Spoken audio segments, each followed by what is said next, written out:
Écoutez, mesdames, messieurs, je suis très heureux d'ouvrir cette troisième rencontre entre la Chambre régionale des comptes d'Île-de-France et l'école d'urbanisme de Paris. En 2021, la Chambre et l'école d'urbanisme ont conclu une convention, un point de départ, un partenariat, dont le colloque d'aujourd'hui est la troisième concrétisation, donc je m'en félicite. Et on avait à l'époque consacré une demi-journée d'études qui s'intitulait « L'évaluation des politiques publiques en partage ». C'était tout un programme. Et à l'époque, l'idée, il y a 2 ans maintenant, c'était d'ouvrir un dialogue entre magistrats des juridictions financières et chercheurs. Je voulais juste dire un mot, pour ne pas être trop long, sur le contexte récent de nos travaux à nous, juridictions financières, par rapport aux sujets qui sont les vôtres. Vous le savez peut-être, mais depuis peu d'années, on a acquis une nouvelle mission en matière d'évaluation des politiques publiques au niveau des chambres régionales des comptes. C'est une loi de février 2022 qui est donc assez récente. Un certain nombre de collectivités locales peuvent nous saisir et nous demander de procéder à des évaluations de politique publique. Donc c'est le cas de la région, des départements, de la métropole, de la ville de Paris. Et c'est pour nous une activité nouvelle que nous souhaitons évidemment développer. Depuis cette même loi, qui s'appelle la loi 3DS de février 2022, les chambres régionales des comptes peuvent aussi produire des rapports thématiques régionaux, qui sont des monographies, non plus sous un angle organique, mais sous l'angle d'une politique publique, ce que nous ne pouvions pas faire précédemment. Et nous publierons dans les prochains mois notre premier rapport thématique régional sur les politiques d'aménagement dans le territoire de la métropole du Grand Paris. La thématique commune retenue par la Chambre et par l'école, c'est celle de la nouvelle économie des espaces publics. Et donc il nous revient au titre de l'école de faire quelques petits éléments de cadrage. Je vais essayer de vous dépayser un petit peu avec 2 petites images historiques pour voir où on en est avec nos espaces publics aujourd'hui. En historien, moi j'aime bien un peu vous perturber le jeu en disant voilà, il y a un titre qui s'appelle la nouvelle économie. Et alors vous savez, les historiens ils n'aiment pas quand il marqué nouveau ou nouvelle, ils disent ouais, il n'y a rien de nouveau, tout est jamais qu'une réinvention. Et donc on va essayer, je vais essayer de vous montrer ça avec 2 images pour déjà finalement essayer d'ouvrir le débat des 2 tables rondes à venir, puisque nous aurons une table ronde plutôt sur la régulation des espaces publics et une deuxième sur les modèles économiques du financement et de la maintenance des espaces publics. Et donc, face à ces deux questions, je vous propose 2 petites plongées historiques. La première, c'est celle-là. 1730, on est à Paris, vous avez un espace, une rue, et vous voyez que la scène représente des multiples confrontations individuelles d'individus privés, l'un contre l'autre ou l'une contre l'autre, qui se débattent et qui n'ont pas de régulation publique. C'est que de la régulation privée, par qui parle le plus fort, qui a le plus d'argent pour indemniser le bras cassé par le carrosse, etc. On est sur un monde pré-espace public. Et autrement dit, c'est juste pour prendre conscience que nos espaces publics d'aujourd'hui, même si peut-être ils bougent à la marge, à mon avis, ils sont quand même déjà très très très loin de ce qu'on a pu connaître en termes de fonctionnement d'un espace public fondé sur de la régulation privée. Et deuxième image, c'est la question du financement. 1827, l'année où on inaugure le premier chemin de fer en France, on inaugure aussi le pont de Grenelle, en l'aval de Paris. Et ce pont de Grenelle, vous voyez l'affiche, le placard qui annonce son ouverture, vous rappelle que, eh bien, il y aura un tarif droit de péage pour y passer, y compris pour les piétons, où ça sera 5 centimes. Et donc vous avez là une question du financement de cet espace public qu'est le pont, qui est un financement fondé sur le fait que pour le peuple y passer, il faut payer. Et on est à Paris au 19e siècle. On n'est pas si loin. Et néanmoins, ce système de fonctionnement, eh bien, il paraît aujourd'hui assez lointain de ce qu'on connaît dans les espaces urbains tels qu'on les pratique et qu'on les conçoit. Ce que je voulais éclairer aujourd'hui, c'était en fait le fait que pendant longtemps, les espaces publics, on les a pensés dans deux dimensions, la dimension usage et la dimension espace. Et qu'en réalité, aujourd'hui, il y a une troisième dimension qui peut être vue comme un usage, mais qui est une dimension en soi, qui est celle du vivant et de la nature, d'une manière générale. Et ça, en fait, c'est quand même quelque chose qui change radicalement la conception des espaces publics et qui change aussi radicalement le partage entre tous les usagers, que ce soit des humains ou des non-humains, on va dire. Les espaces publics sont aussi, et les rues et les places, là où atterrissent toutes les trames environnementales. Donc la trame noire, les trames vertes, donc les questions des continuités écologiques, les trames bleues, quand on est sur les questions plutôt d'eau, et ce qu'on appelle aujourd'hui les trames brunes, donc c'est les continuités de pleine terre. Alors, nous, notre point de vue, c'est celui d'une juridiction financière, donc c'est celui où nous contrôlons et évaluons les politiques publiques, les services publics. Et donc l'espace public en soi n'est pas ni une politique ni un service public, mais c'est le support, le lieu où s'exercent de nombreuses politiques publiques, justement.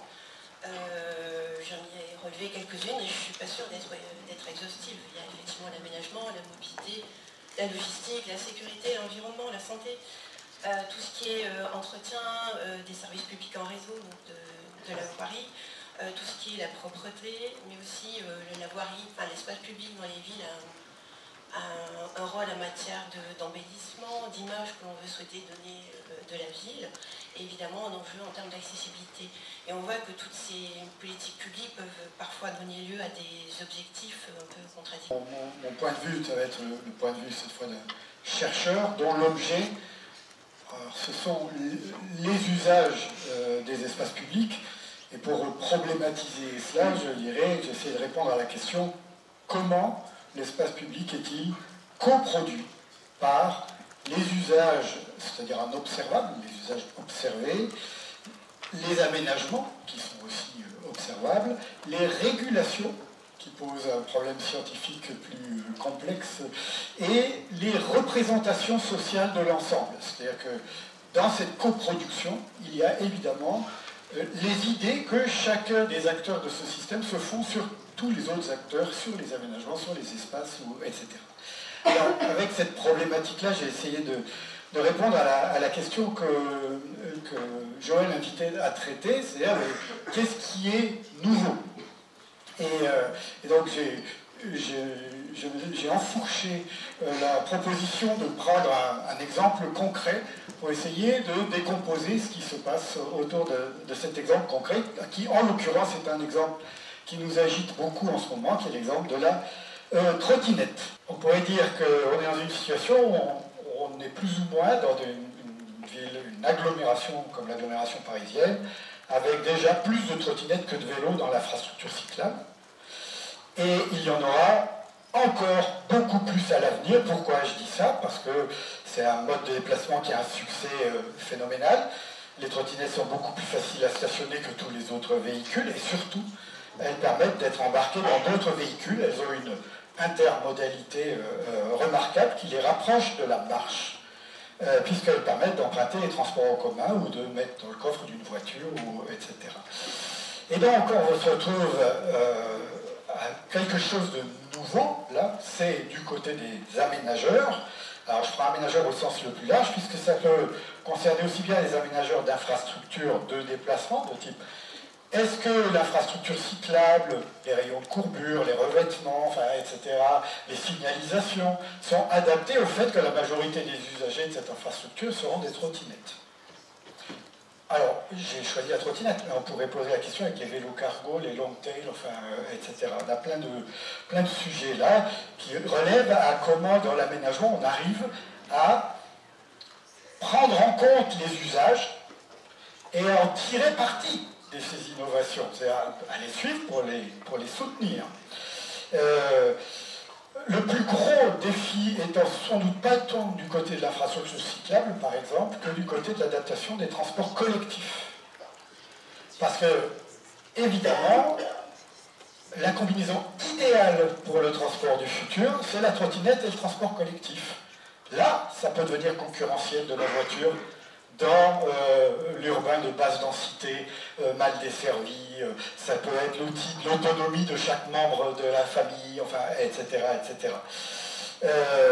Mais alors pour ça, ça voudrait dire qu'il faudrait qu'on l'étudie sérieusement, puis qu'on se projette sérieusement sur ce que ça voudrait dire d'avoir des bus où il n'y a pas seulement 2 trottinettes, ou des RER où il n'y a pas seulement 4 trottinettes, mais où la moitié des usagers sont là avec leurs trottinettes. Bon. Autant vous dire qu'on en est très loin. Pourquoi? Parce que finalement, aujourd'hui, face à ce nouvel usage, et j'espère que vous avez compris la complexité de comment on pouvait appeler comme ça un nouvel usage, on est plutôt dans une phase de restriction, voire de répression, plutôt que dans une phase d'interrogation sur tout ce que ça nous apprend pour se dire comment on va faire pour en tirer le meilleur parti possible, collectivement. Pour le moment, l'arbitrage, il est que les individus arbitrent en faveur de ce nouvel usage parce qu'il leur rend un service, et que la collectivité essaye de freiner au maximum le développement de ce nouvel usage parce que ça perturbe trop comment elle est organisée, comment elle régule les usages et comment elle planifie les aménagements. Que dans la ville dont je suis élu, plus de 100 000 habitants, à l'est de Paris, l'urbanisation de notre territoire s'est trop longtemps fait au détriment des espaces publics et de la qualité des espaces publics, et aujourd'hui en particulier, sujet qui est devenu très sensible comme cela a été rappelé, au détriment de la nature en ville et de la question de la persistance d'espaces de pleine terre. Et on a ce secteur de la Croix de Chavaux qui est juste derrière moi, qui, vous le voyez, est un nœud routier en réalité. Pourquoi? Parce que notamment sur la partie sud de la place que vous voyez, qui aujourd'hui accueille une station de bus, ce grand espace dilaté, tout bitume, accueillait nos ouvriers, nos bus, les autocars qui allaient vers le Haut-Montreuil. Or, la désindustrialisation passant, cet espace public aujourd'hui est complètement obsolète. Et pour répondre aux enjeux qui sont ceux d'aujourd'hui, la question qui nous est posée en termes de régulation, nous on la pose en termes de partage. Comment on intègre cette notion du partage de l'espace public? Or aujourd'hui, clairement, tout était dévolu à la voiture. Si vous arrivez à vous projeter, ça c'est le début des travaux, c'est l'été prochain 2024. Donc vous voyez bien que toute la partie sud réservée aux voitures, au transport des ouvriers de l'époque, entièrement piétonnisée. On reconnecte à la fois les continuités naturelles entre la rue de Paris et Stalingrad, pour celles et ceux qui connaissent Montreuil, sinon je vous inviterai avec grand plaisir. Donc continuité pour la voiture qui doit continuer à pouvoir circuler, mais qui doit laisser la place aux autres usages, notamment les continuités cyclables qui vont être consolidées. C'est à l'échelle du territoire d'Est Ensemble, donc notre communauté de communes. Le territoire d'Est Ensemble a engagé un projet qui s'appelle le Grand Chemin. En gros, c'est une boucle verte d'un peu plus de 50 km de long, dont 36 km qui vont traverser les 9 villes de notre territoire, qui va relier l'essentiel des grands parcs, des grands poumons verts qui traversent notre territoire et le territoire de Paris, et qui nous permet de repenser complètement sur tout ce linéaire la conception des espaces publics. Moi, je voulais pointer plusieurs choses. D'abord, pour tester en fait, qu'est-ce qui va être objet, qu'est-ce qui va être sujet potentiellement de régulation. Ce qui s'est beaucoup développé, notamment avec le Covid, c'est ce qu'on appelle l'urbanisme tactique.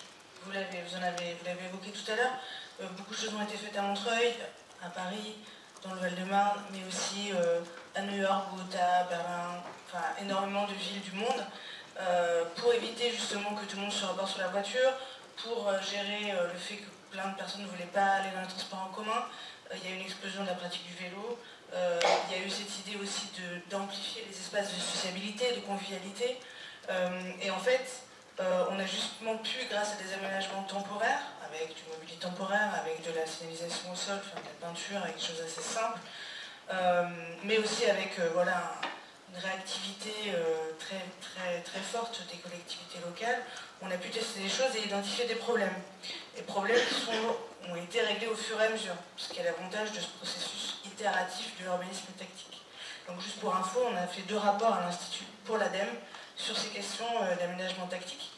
Le deuxième sujet, effectivement, si moi je repars aussi un peu du sujet nature en ville de cette approche-là, alors la question de la régulation, ce serait plutôt la régulation de notre propre espèce, en quelque sorte, que des autres espèces. C'est-à-dire qu'on a un certain nombre d'espaces de végétation, souvent plutôt basse, mais aussi de petits arbres qui subissent une surfréquentation, en fait, dans certains quartiers, dans certains arrondissements très très denses, de Paris ou d'ailleurs. Qui pose aussi des questions de protection, d'aménagement, comment on fait en sorte que les petits arbres aussi se développent. Sujet de gestion aussi, effectivement, je pense que en échangeant, moi j'étais à la métropole de Lyon la semaine dernière, la métropole de Lyon a une très grande ambition sur la végétalisation des espaces publics, et en fait des questions sur qui va entretenir, avec quels moyens. Il y a quand même une pression de plus en plus grande qui est mise sur les services d'entretien des espaces verts des collectivités locales. Et effectivement, c'est en parallèle d'ailleurs de changements de pratique, parce que c'est zéro phyto, donc plus pesticides, etc. Tant mieux. Il y a aussi la question de l'eau, c'est-à-dire comment on développe toute cette nature en faisant en sorte qu'il y ait assez d'eau pour tout le monde, y compris que cette nature soit en bonne santé quand il ne pleut pas assez. Ça fait beaucoup de questions et beaucoup de pression sur ces services techniques qui par ailleurs doivent eux-mêmes gérer avec le service des mobilités, etc. en interne aux collectivités. Un des moyens, je dirais, de chasser la voiture de la ville, c'est de diminuer le stationnement. Vous avez raison de pointer. L'enjeu, c'est, quand on se déplace, c'est essentiellement le stationnement. Et pour cela, on a plusieurs instruments pour, disons, les acteurs publics ont plusieurs instruments pour réguler l'utilisation de l'espace et de la voirie. Il y a des instruments juridiques, on l'a vu avec les trottinettes par exemple. Effectivement, quand un mode de déplacement devient un petit peu dominant, ça rappelle un peu encore une fois, votre diapositive du début, c'est la loi du plus fort qui s'applique. Donc les trottinettes font la loi sur les trottoirs, sur les pistes cyclables, et il faut réguler. Et à ce moment-là, au moment où cet usage, comme je l'avais rappelé, se met en place, les pouvoirs publics, les collectivités locales ont assez peu d'instruments juridiques à leur portée. Ils vont utiliser leur pouvoir de police en limitant la vitesse, le nombre d'opérateurs, donc ça c'est le pouvoir de régulation économique. Ils vont mettre en place des règles des chartes de bonne pratique, des règles de stationnement. Et il faut que la loi intervienne pour donner encore plus de pouvoir, de sanctions et de régulation de l'espace. Effectivement, pour l'anecdote, à l'époque où la loi, c'est la loi d'orientation sur les mobilités qui donne ses pouvoirs de régulation et de sanctions aux collectivités locales, à l'époque, la trottinette était considérée, effectivement, comme vous le disiez, comme un jouet, pas comme un mode de transport. Et curieusement, la loi d'orientation sur les mobilités va donner ses pouvoirs de régulation, non pas aux autorités en charge de la mobilité, mais aux autorités gestionnaires du domaine public. Donc on voit bien que c'est avant tout une question d'occupation, d'usage et de régulation de l'espace public. Un autre instrument également de régulation qu'utilisent les collectivités locales et qu'on a étudié au travers de nos rapports, c'est l'instrument tarifaire. C'est combien je fais payer l'usage de l'espace public, mais encore faut-il l'utiliser à bon escient et pas se tromper. Et ce qu'on a constaté par exemple dans notre rapport sur la politique du stationnement concédé de la ville de Paris, c'est tout ce qui concerne les parkings souterrains. On s'aperçoit que en fait, pour les résidents, les tarifs dans les parkings souterrains seront plus chers que les tarifs de stationnement en surface. Et à partir du moment où il reste encore suffisamment de place de stationnement en surface, le tarif n'est pas un bon moyen pour dissuader le stationnement et en plus de la voiture. Moi, je crois en fait de redonner un maximum d'espace aux collectivités sur des règles qui sont des règles communes. Je pense à la question, à un moment, on était trop tout seul sur trop seul face à la question de l'ubérisation, les dark stores et dark kitchen, et donc chacun bidouillait dans son sens. Je vais adapter mon règlement de voirie, mais fondamentalement, ça ne règle pas la question de cette nouvelle économie et de ce qu'elle génère en termes d'usage, de déplacement, etc. Or, des modèles alternatifs plus vertueux existent, portés souvent par des acteurs de l'économie sociale et solidaire, qui répondent à des questions d'emploi pérennes, qualifiés, bien rémunérés, à des enjeux environnementaux et à de nouveaux usages. Ce système d'acteurs tend à normaliser le fait que la prise en compte des usages,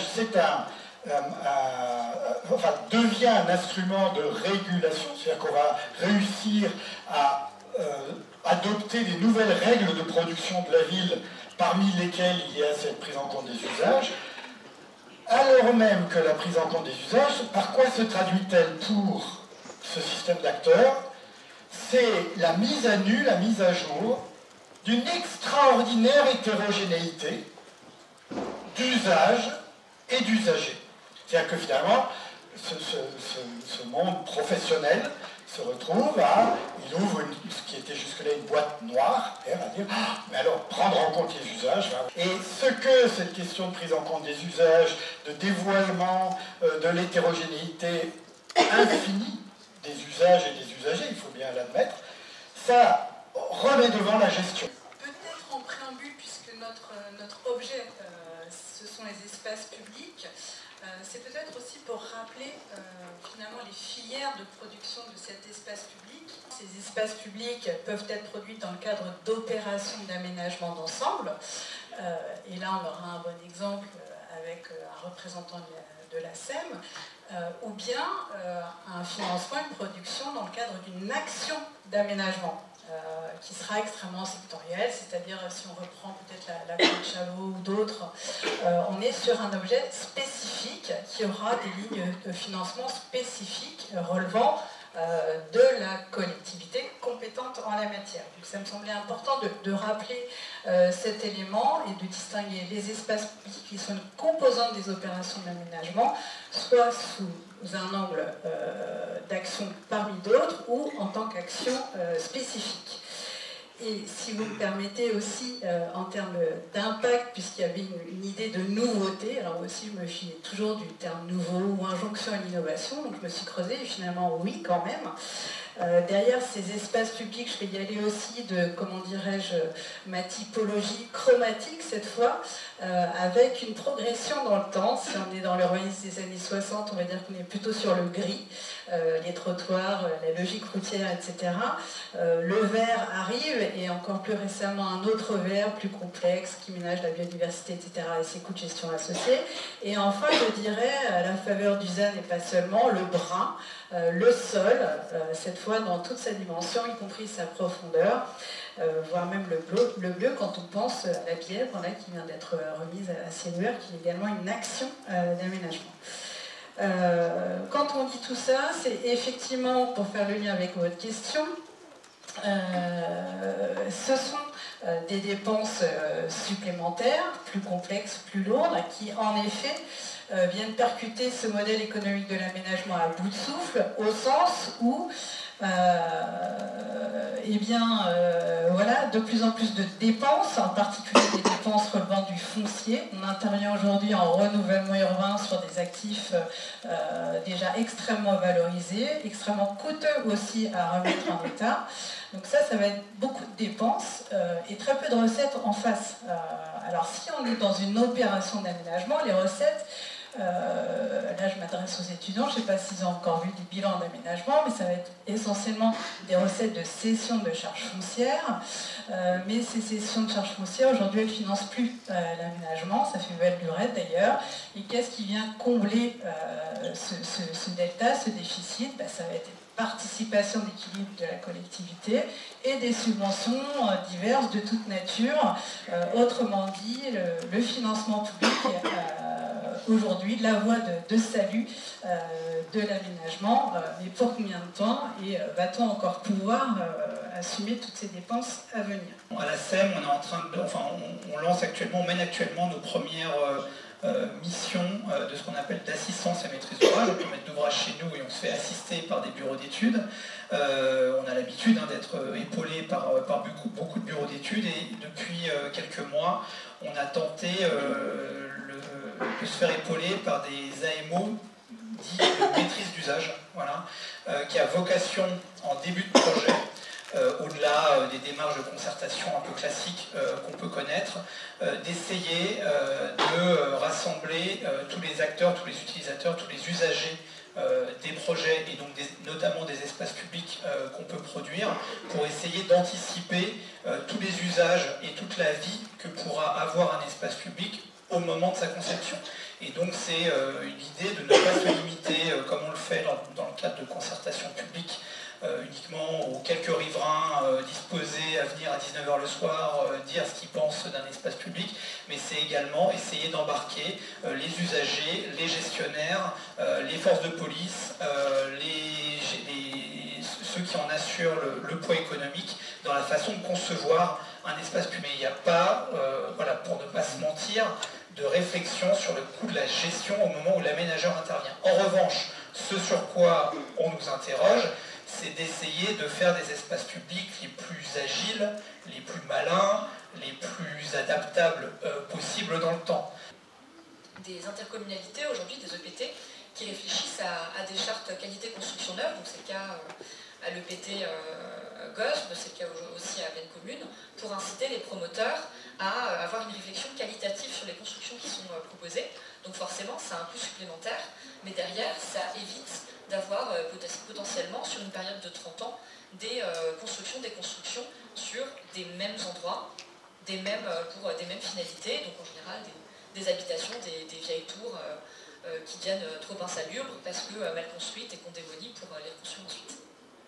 Je voulais mettre au débat, ou en tout cas partager ces éléments de production de connaissances en lien avec une recherche qu'on avait fait avec d'anciens collègues du CSTB, Michel Bonetti et Jean Bouvier, sur une commande qui émanait du CGET, Commissariat Général à l'Égalité des Territoires, qui se posait cette question de savoir si finalement, dans les quartiers politiques de la ville, les coûts de la gestion urbaine étaient supérieurs par rapport au territoire de droit commun des collectivités, et si, comme on avait tendance à le dire, il y a une surgestion dans ces quartiers. On avait proposé dans notre réponse, on va vous apporter plein de choses parce qu'on est quasiment sûr que du côté universitaire, quand même, ça a dû être travaillé. Et on a fait un peu chou blanc, à vrai dire, ou alors on est passé à côté de certains travaux et on est tout à fait preneur toujours aujourd'hui. C'était en 2016, cette commande d'études. Et on s'est aperçu que non, l'objectivation de combien ça coûte pour les collectivités ou même pour les bailleurs, cette gestion urbaine de proximité ou gestion urbaine tout court, ne fait pas l'objet d'évaluation. Puisqu'on était sur l'évaluation socio-économique, essayer d'anticiper aussi, enfin d'objectiver les bénéfices. Et là, les choses se compliquent sérieusement parce que s'il faut passer par le référent euro, un étalon monétaire, l'amélioration de la qualité de vie dans ces quartiers, ça ne s'évalue pas finalement en euros et on est bien en peine de trouver des indicateurs qui permettent de faire ces équivalences qu'on approchera de façon plutôt qualitative. Je voulais peut-être aussi mentionner d'autres éléments qui concourent à cette prise en compte du volet investissement et exploitation, au titre aussi des évaluations socio-économiques des opérations d'aménagement, cette fois, avec toute une méthodologie développée par France Stratégie, mais qui peine quand même, pour des raisons assez similaires, à atterrir. L'opérationnalisation de tout ça reste quand même pas évidente. Voilà.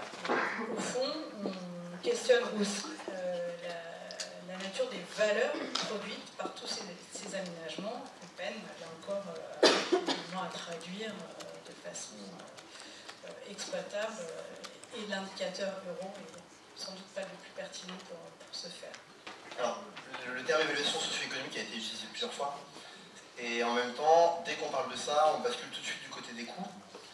Et en fait, quand on parle des coûts, et là c'était assez flagrant dans le dernier discours, on parle plutôt des coûts monétaires, c'est-à-dire ceux qui supposent une dépense d'argent.